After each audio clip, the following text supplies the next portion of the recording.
Iran and North Korea test out new missiles. CNN spies on the White House and another human sacrifice here in the U.S. It's SkyWatchTV for Wednesday, March 8th, 2017. I'm Derek Gilbert. First up, WikiLeaks has published what it claims is the largest ever release of confidential documents from the CIA. More than 8,000 documents of something they've called Vault 7. You might remember Sharon and I talked about that on Sci Friday a few weeks ago. This is a series of leaks from the agency, which came from the CIA's Center for Cyber Intelligence at Langley, or at least allegedly came from the CCI. WikiLeaks says that this Year Zero release reveals details of the CIA's global covert hacking program, which includes weaponized exploits to target consumer products like Apple's iPhone, Google's Android software, Microsoft's Windows, even Samsung televisions, which can be turned into covert microphones. Highlights from this first set of leaks include the revelation that the CIA has lost control of its hacking tools. This collection, which amounts to several hundred million lines of code, more than it takes to run Facebook, gives whoever owns this code the entire hacking arsenal of the CIA. It appears that this archive of tools was being circulated between U.S. government hackers and contractors in an unauthorized manner, and one of them has provided this information to WikiLeaks. By the end of 2016, according to WikiLeaks, the CIA's hacking division, the Center for Cyber Intelligence, had over 5,000 users, produced more than 1,000 hacking systems, Trojans, viruses, and other weaponized malware.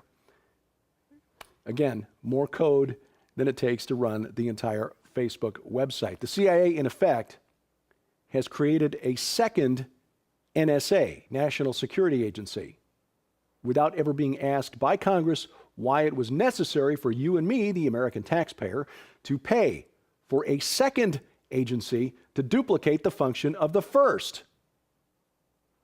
It's all about turf wars inside the federal government. And if you ask me, this adds evidence to my theory that what we saw in the release of the information by Edward Snowden was this turf war breaking into the public news cycle.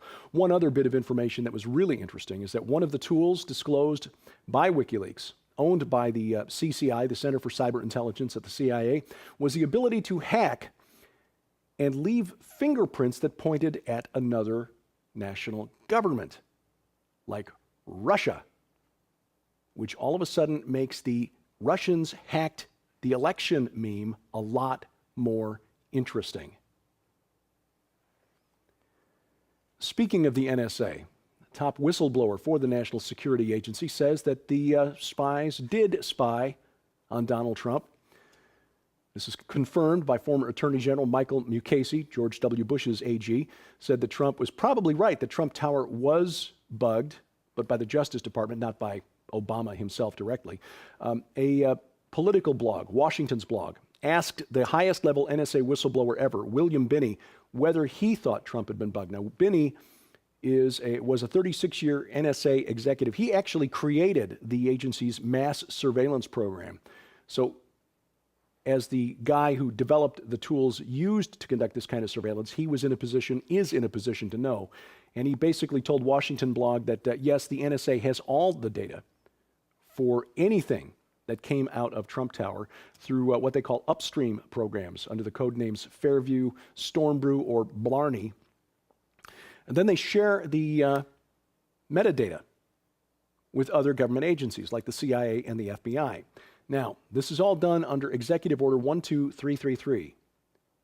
Aside from the Foreign Intelligence Surveillance Act, the FISA court, which authorizes this type of surveillance when an American citizen is speaking to a foreign national who is under surveillance.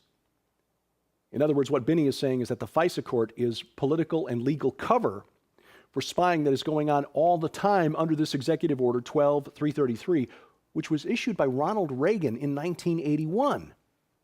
The FBI would only ask for a warrant after the data has been collected as legal cover so that nobody's you-know-what is left uncovered. So, yeah, was Trump hacked? Was Trump bugged? Trump Tower bugged? The answer is probably yes. Was it done to take down the Trump administration? Possibly. But we need to remember this kind of thing is apparently going on all the time, and that NSA surveillance is being used to blackmail people in positions of authority within the government who don't want to play ball. Stay tuned. This is going to get more interesting. Speaking of spying and surveillance, CNN aired video footage over the weekend showing Donald Trump blasting White House counsel Don McGahn in the Oval Office. You can see the footage that they took here using what appears to be some sort of camera to peer through the window into the Oval Office in what may have been, for all they knew, a classified meeting discussing classified topics. The trigger for this meeting and for Trump's outburst was the announcement by Attorney General Jeff Sessions that he would recuse himself from any investigation into Trump's connections with Russian officials. Now, Sessions' announcement came just a few hours after Trump said he had total confidence in Sessions. Trump was upset that the White House counsel, McGahn, didn't talk to Sessions before Sessions went to the press to kind of reassure Sessions that Trump had his back if Sessions decided to stay the course and be involved in the investigation. The other reason Trump was upset was that the news of the Sessions decision crowded out the good press that Trump had been getting from even liberal press outlets about a really excellent speech that he delivered to a joint session of Congress last week. It basically sucked the air out of the room. But I think the bigger question here is, why did CNN think it was okay to point a camera at the window of the Oval Office and try to capture footage of what may have been a meeting about classified events, sharing classified information, things that they might have been able to pick up, other governments might have been able to pick up by reading the lips of the participants in the meeting? If it's now okay to do this, we have to wonder, where is all the video footage of meetings from the Obama administration? President Trump will not renew the waiver that enables the president to postpone implementing a congressional decision to move the U.S. Embassy to Israel from Tel Aviv to Jerusalem. This is a big news. This is big stuff. This is according to Representative Ron DeSantis, a Republican congressman from Florida. He's chairman of the House Subcommittee on National Security, and he's leading a congressional delegation in Israel, scouting out new locations for the American embassy. He was speaking to the press at a press conference at Jerusalem's King David Hotel on Sunday. Said that he didn't think Trump would sign the waiver, which presidents ever since the law was passed, and this is since George H.W. Bush, have been signing every 6 months in order to delay the implementation of this move of the American embassy. If President Trump allows the waiver to expire in May, it will fall very close to the 50th anniversary of the liberation of Jerusalem. In Iraq, showing you soldiers from Iraq because Iraq is off the new list of nations from which immigration is restricted. This is the new executive order signed by President Trump on Monday. In order to get off the list of restricted nations, the government in Baghdad had to agree to provide a lot more information with the U.S. government. Baghdad will also move more quickly to repatriate refugees who have broken American law.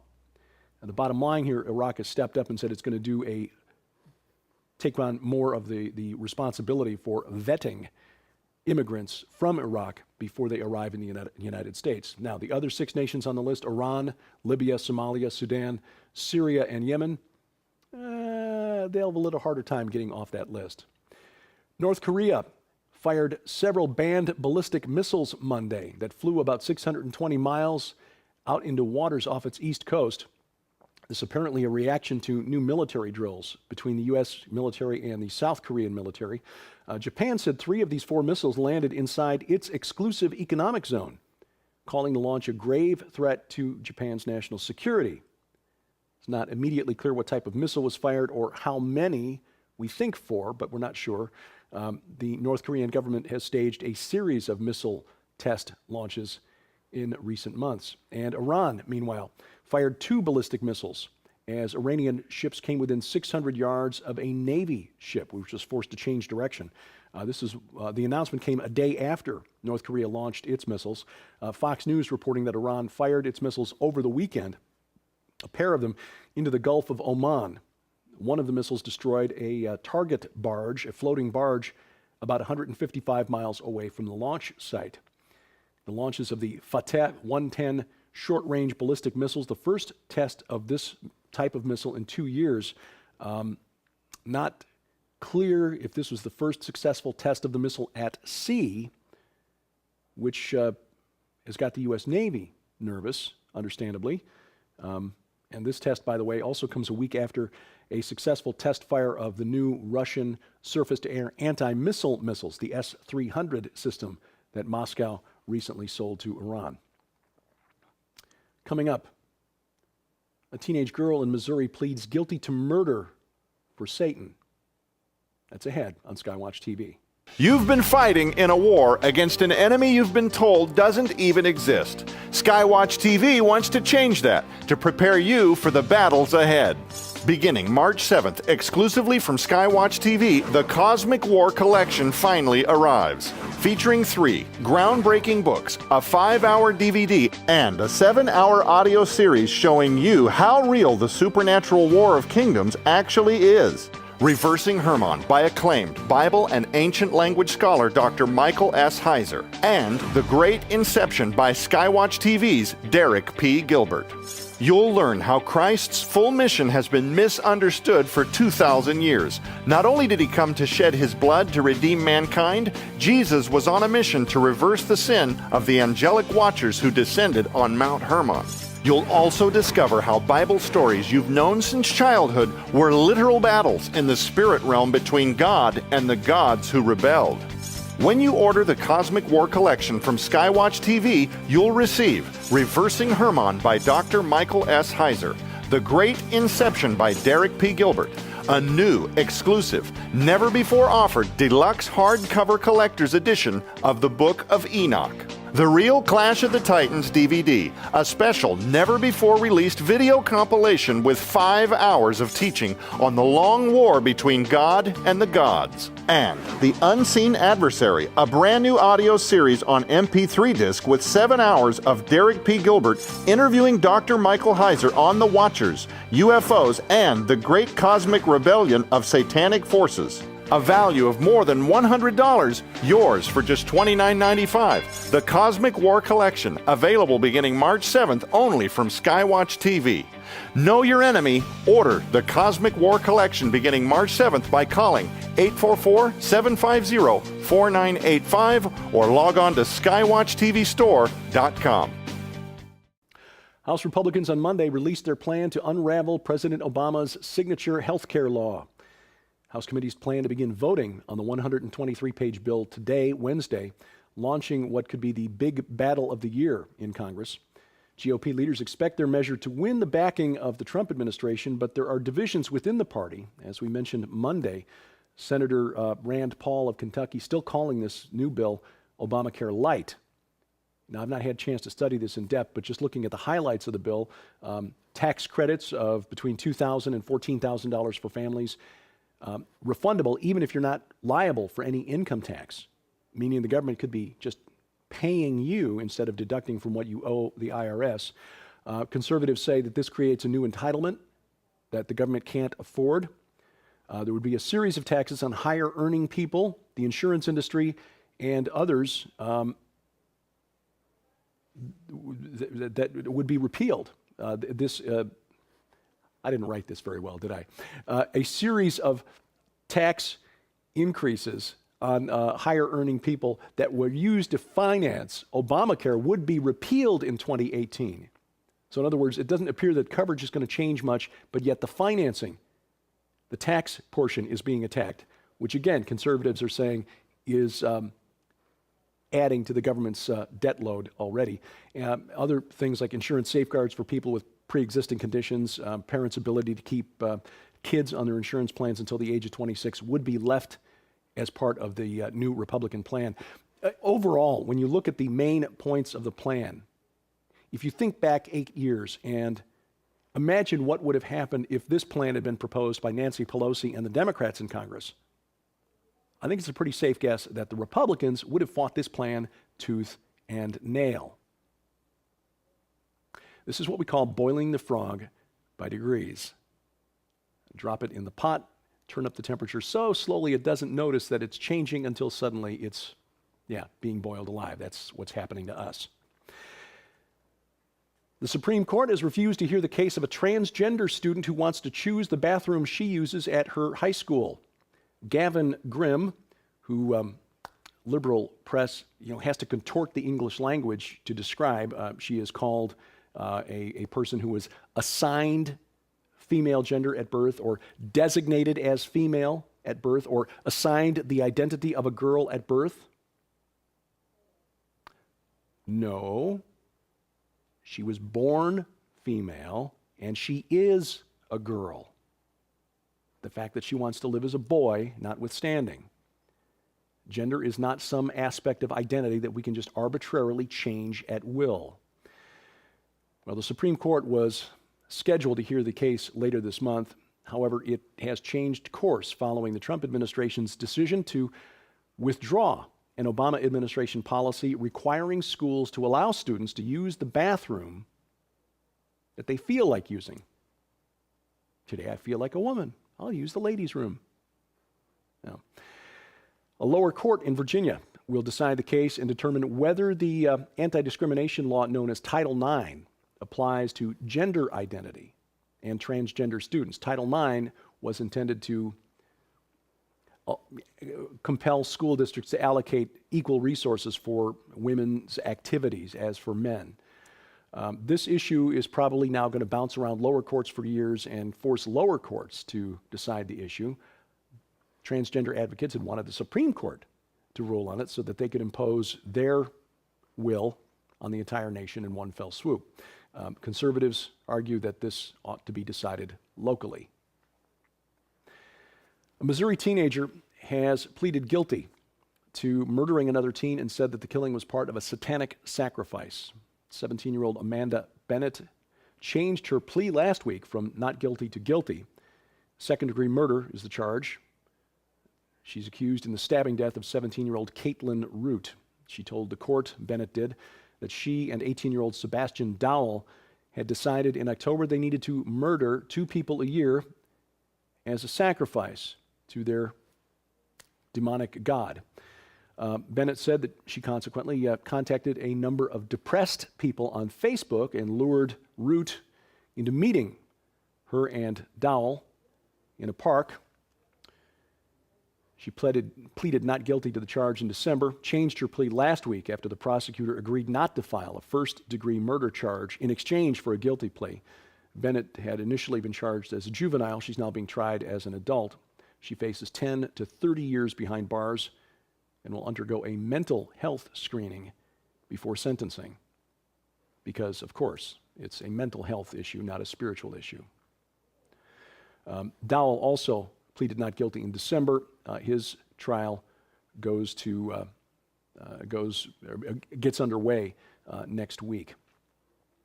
But it's not really a surprise, given that story and the story earlier in the week on the satanic sacrifice in Houston, that we're living in a nation, even though it's nominally Christian, where 90% of the people living here don't actually have a biblical worldview.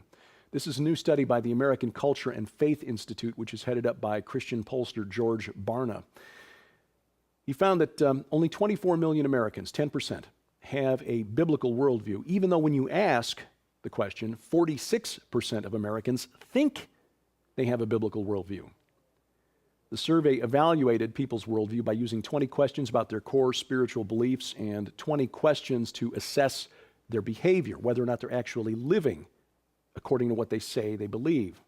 And these 40 data points are evaluated in relation to biblical content and then tallied for each respondent. The cutoff mark used by the ACFI is 80%.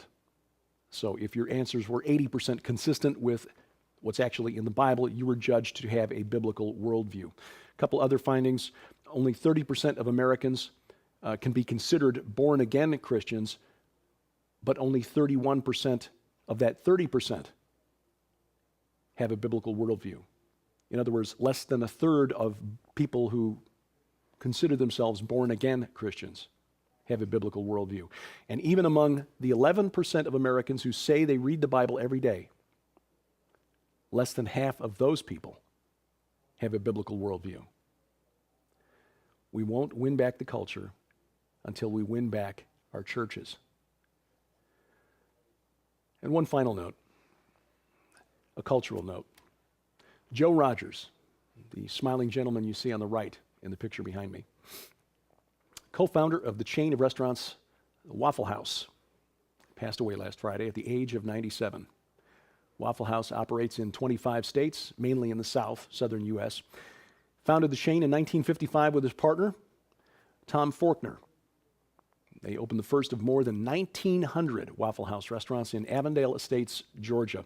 They wanted to offer a restaurant that would be open all night and offer customers no-frill meals.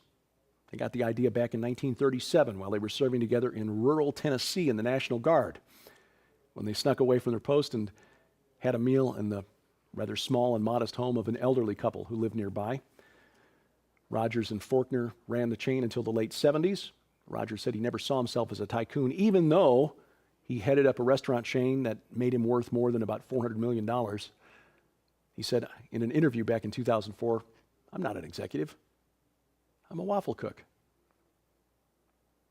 Joe Rogers is survived by his wife of 74 years, Ruth, 4 children, many grandchildren. And if you've ever eaten at a Waffle House, raise a fork to Joe. We're less than a month away from the Hear the Watchman conference, God's Great Gathering, the G3 Intelligence Briefing. It's coming to Dallas, Texas, Grapevine, Texas, the Dallas Metro. The Hilton DFW Lakes Executive Center, March 31st through April 2nd. We got an amazing lineup of speakers. Pastor Carl Gallups, Pastor Mike Spalding, Pastor Casper McLeod, who'll be coming up on a couple of future episodes of SkyWatch TV. L.A. Marzulli, Russ Dizdar, yours truly, my best friend, my wife, Sharon K. Gilbert, Josh Peck from here at SkyWatch TV. Now, many have asked about live streaming because travel to Dallas may not be possible or convenient. And the answer is yes, there will be a live stream available, and all of the presentations will be streamed, and they will all be archived for 30 days after the conference. The cost is $39. You'll find more information at hearthewatchman.com. Save 5%. Use the promo code Gilbert5. Just for you. Gilbert5. Save 5%. Hearthewatchman.com. Live streaming for the Hear the Watchman conference coming up at the end of the month. You'll find SkyWatch TV online at skywatchtv.com. All my stuff online, DerekPGilbert.com, including a link to the latest article in the series of articles leading up to the release of The Great Inception, Satan's Psyops from Eden to Armageddon. Look for part 8 in this article series. This one is mind-blowing, I think. Peer-reviewed archaeological evidence that links the Amorites of the Bible to the Titans of Greek mythology. Seriously. Thanks for watching while we keep watch. I'm Derek Gilbert, and this is SkyWatch TV.